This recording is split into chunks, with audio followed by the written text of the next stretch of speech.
ผู้ล่างกงเนาะพี่น้องเนาะน้องอุตุมพรพี่น้องว่าซั่นแล้วก็เบาแก้วก็ซื้อมักซารีอัปปิตอนเพิ่นพี่น้องเนาะก็ประมาณก็20,000กีบต่อถุงเนาะพี่น้องแล้วก็โอ้ยสบายดีเด้อ เป็นยังไงอาการโลก มักซารีแบ่งกันกินเด้อ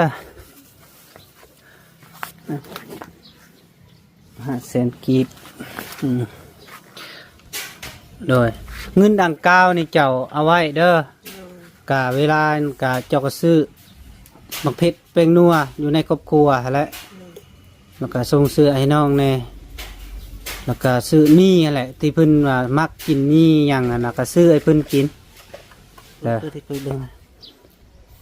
โอ้นี่เนาะมันคือเก่า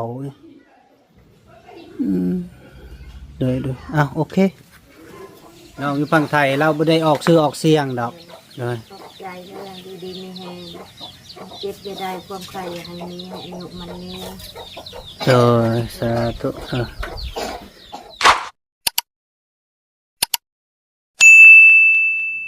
ไปพี่น้องไปครับทักทายสบายดีและสวัสดีเด้อพี่น้องเด้อสวัสดีช่วงต้นเที่ยงพี่น้องเนาะแล้วก็มื้อนี้เบาแก้วกับสิได้มาหาน้องผู้ล่างกงเนาะพี่น้องเนาะน้องอุตุมพรพี่น้องว่าซั่นแล้วก็เบาแก้วก็ซื้อมักซารีอัปปิตอนเพิ่นพี่น้องเนาะก็ประมาณก็20,000กีบต่อถุงเนาะพี่น้องแล้วก็เบาแก้วก็สิเอาเงิน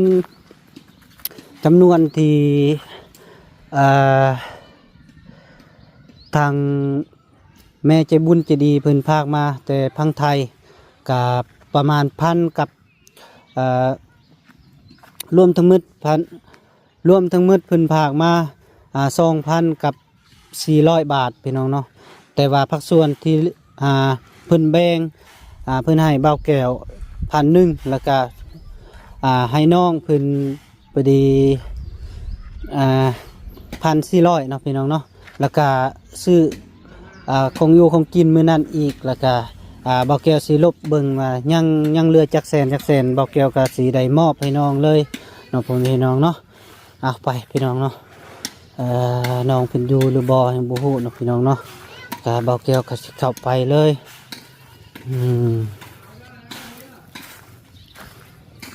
โธ่พี่น้อง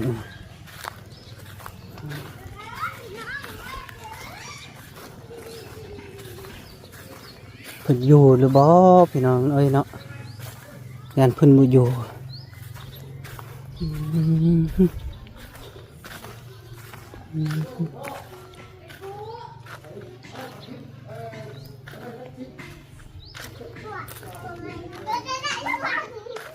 เฮ้ยดีลูก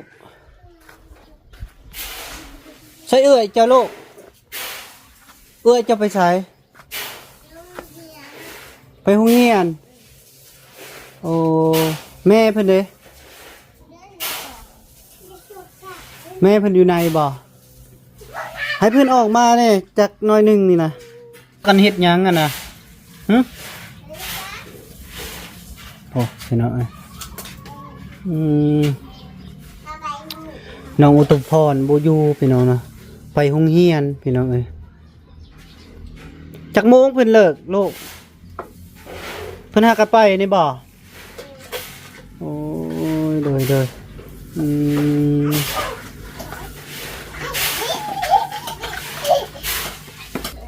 ดยสบายดีเด้อเป็นยังไงอาการโลกมักซารีแบ่งกันกินเด้อมื้อนี้คือตามนัดเนาะน้าบ่าวสิเอาเงินมาให้ที่แม่เพิ่นฝากเงินมาที่ไทยหั่นละจำนวน 1,000 กับ 400 บาทเราฝากรวมทั้งหมดก็2,000 กับ 400 บาทหั่นละและเพิ่นให้ข่อยน่ะ 1,000 อายุเจ้าน่ะ 1,000 กับ 400แล้วก็เฮามาลบ 400นี่มันถึกอยู่เท่าใดแล้วก็ค่อยสิเบิ่งก่อนเด้อ400 บาทมาคูณให้680มันตกอยู่200,000เนาะ200,000วันนี้ค่อยซื้อมื้อนั้นก็ประมาณ300,000นี่เนาะคงอยู่คงกินนะ300,000ไปปลาย300,000ไปปลายแล้วก็ค่อยสิบ่เอาหยังมีแต่ค่อยสิให้พี่เจ้า500,000เด้อ500,000กีบคันลบไปก็มาถึกอยู่300,000 5-400,000นี่แหละแต่ว่าก็ค่อยสิให้พี่เจ้าเลยเพราะว่าเจ้าก็หาเงินก็บ่ได้แน่ค่อยก็บ่แม่นหาแล้วเพิ่นก็ให้ค่อยอยู่ประมาณกับ1,000 บาทก็ได้แสนเติบแล้วก็ค่อยสิตื่มสิเจ้าเลยโดยเวลาเพิ่นเจ็บเป็นนะพอได้เจ้าซื้อยุกซื้อยาให้เพิ่นแน่แล้วก็สิให้เจ้าเก็บเมียนแล้วก็ให้น้องเพิ่นไปโรงเรียนแน่แล้วก็ซื้อสุดอีหยังต่างๆนะที่เพิ่นบ่มีนุ่งนะเจ้าก็ซื้อให้เพิ่นเด้อแล้วก็ซื้อเจ้าแน่2 3 4 5 แสน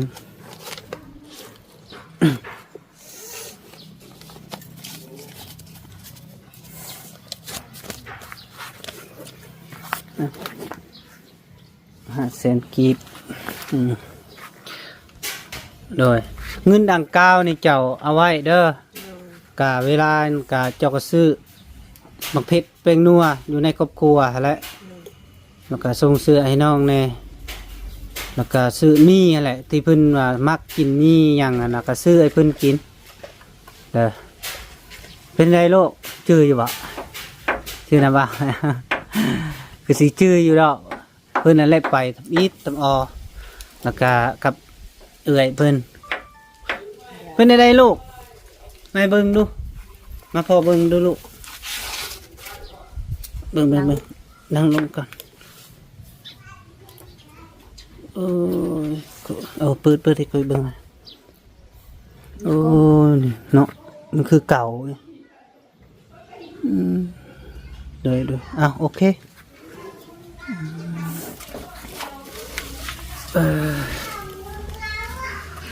ย่างไปไม่ได้ปวดบ่เดี๋ยวนี้นะบ่โลบ่คือเสียงคอยแท้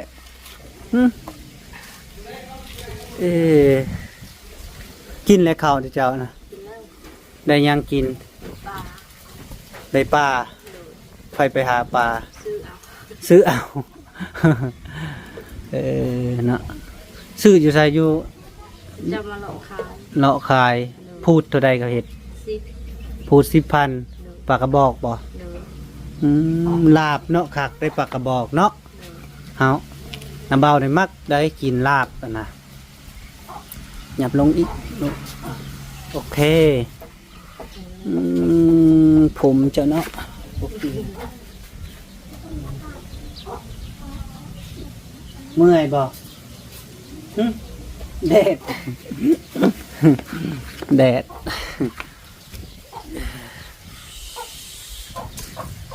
มือเจอทำยิดกับผู้นี้บุปากได้นี่ปากอยู่คำเดียวมีแต่เอื้อยเพิ่นแหละมามื้อนี้ครบหน้าครบตาพี่น้องเนาะแล้วก็ผู้น้อยก็เขาของน้ำแล้วก็ทางแม่เพิ่นแล้วก็น้องอีหยังก็น้องอุทุมพรพี่น้องเนาะบ่าวแก้วก็เลยมามอบเงินมอบคำเพิ่นทางแม่ใหญ่เพิ่นฝากเงินมาให้กับจำนวน2,400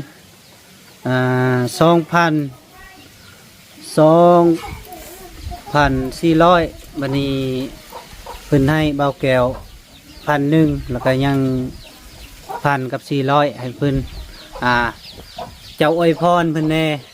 น้องอยู่ฝั่งไทยเราบ่ได้ออกชื่อออกเสียงดอกเลยขอบใจเรื่องดีๆมีแฮ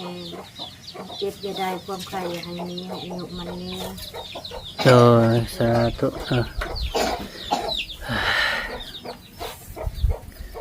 ก็ล่มเมื่อวานนี้ส่งไปหาเพิ่นเนาะเพิ่นก็เว้าอยู่ว่าเป็นจังไดทางหมอเพิ่นสิให้ไปปิ่นปัวต่อบ่หรือว่าเป็นจังไดก็ก็ว่ามีแต่เราว่า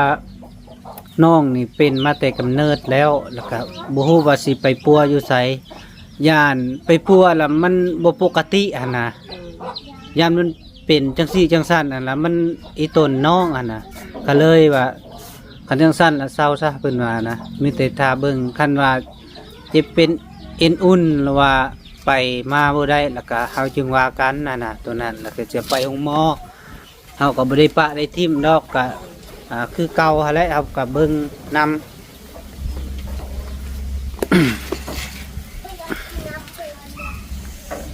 ข้าวเด้มีกินอยู่บ่ข้าวสาร บ่มี บ่มีชอบเท่าใดเขาขายข้าวอย่างนี้เจ้าเคยซื้อบ่ มีแต่แม่ไปซื้อ มีแต่แม่ไปซื้อ โดย เขาเรียกว่าเจ้าเคยไปซื้อ บ่ บ่เนาะ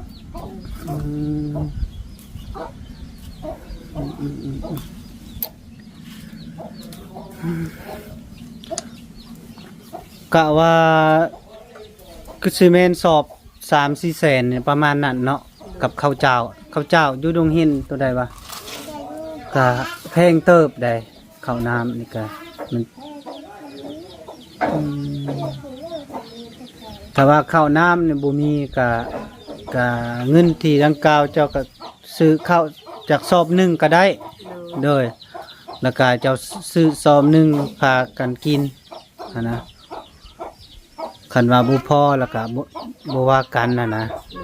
แล้วก็ซื้ออันโยนกินทางครอบครัวเจ้านั่นแหละแต่อยู่หลายๆคนเจ้าก็ซื้อพอได้ซื้อหมึกเผ็ดแป้งนัวบ่เกลือต่างๆนี่แหละให้กินนำกันเฮาก็อยากซอยหลายๆกว่านี้แต่ว่าก็บ่มีงบสิซอยเจ้าอันน่ะแสดงว่าเฮือนศาลนี่อยู่นำเพิ่นเบิด โดย หลังนี้ได้ซะโรงไผค่ะหลังเฮ็ดใหม่ พอเฮ็ดใหม่ หลังเฮ็ดใหม่เด้อเฮือนพ่อจะบ่ โดย เฮ็ดแบบนี้ก็เป็นอย่างดีคือกันเลยเนาะ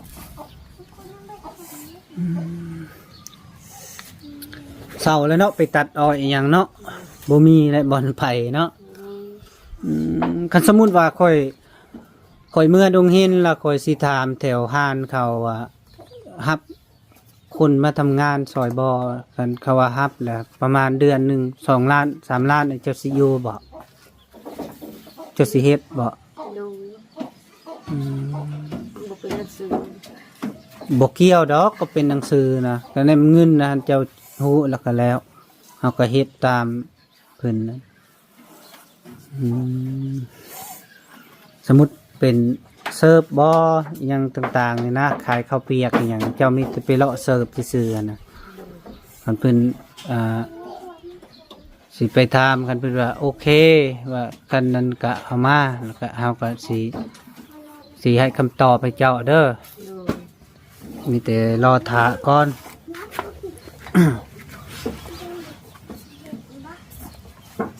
ขันไปเฮ็ดเวียกก็ได้อยู่น้ำพื้นนั่นแหละ ได้กินมีเหือนนอนห้องนอน แล้วก็อยู่กินน้ำพื้นนั่นแหละกับโบเมนผู้ชายดอกผู้หญิงนั่นแหละอยู่นำกัน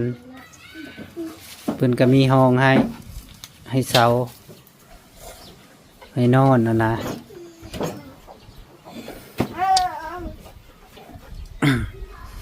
พากันกินนู่นแหละมักสลีอ่ะมันสิแสบหรือบ่เฮาก็ดูสิ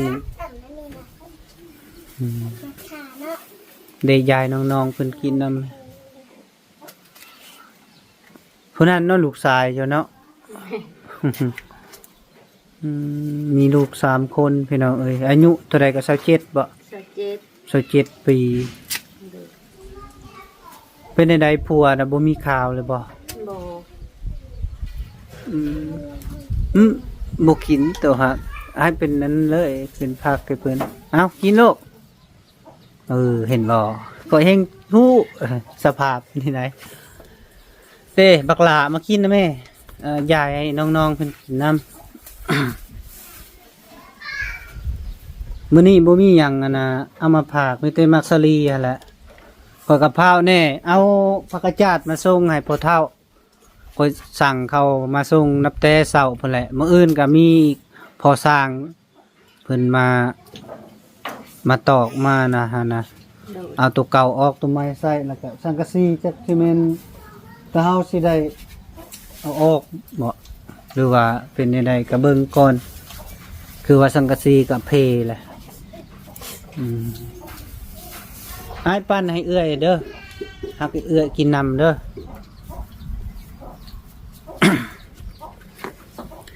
ไปนี่เนี่ยคนไปเธอป๊อเธอบอลนาแพกนะเด็กน้อยเขาบริยานนี่นะคนขันคนไปเขาแล่นมาแล้วได้หุ่มมากินขนมซอย แล้วก็เว้าเป่งม่วนได้เข้ามานะFC จูเด็กน้อยนะเขามาลินคอยมันมักคนมักเด็กน้อยสำนะเด็กน้อยผู้เฒ่านี่ป๊อโตแพงอีหลีได้เกิด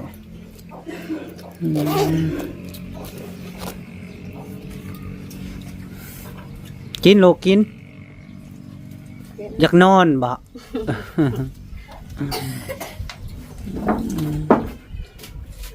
จักปีกับผู้น้อย 3 3 ปีผู้อายเด้ ผู้อ้าย5 ปี 5 ปีเก้า โดย โอ้ลืนกันตะกะ5 ปีเนาะ3 ปีบ่แม่น4 ปี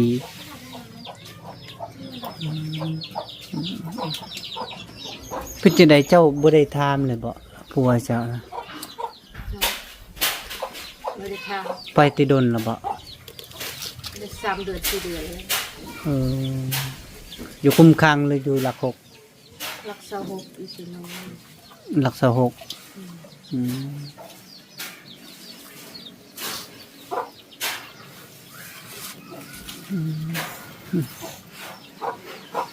เป็นสาเหตุหยังเราคือไปอะ เสพยา โอ้เสพยาแล้วเอาไปอยู่เนาะ โดย อยากขาอยากตีลูกตีเมียทางชาวบ้านเพิ่นกับพร้อมเนาะ โดย พร้อมและเฮ็ดเดี๋ยวนั้นเนาะมันกะบ่ดีก็ยาเพิ่นแหละเฮ็ดจังได๋นะมันแล้วแหละเนาะ โดย ห้ามก็บ่อยู่เจ้าก็บ่เคยบอกเคยสอนเพิ่นบอก บอกอยู่แต่คนบ่ฟัง บอกแล้วบ่เพิ่นบ่ฟัง โดย อืม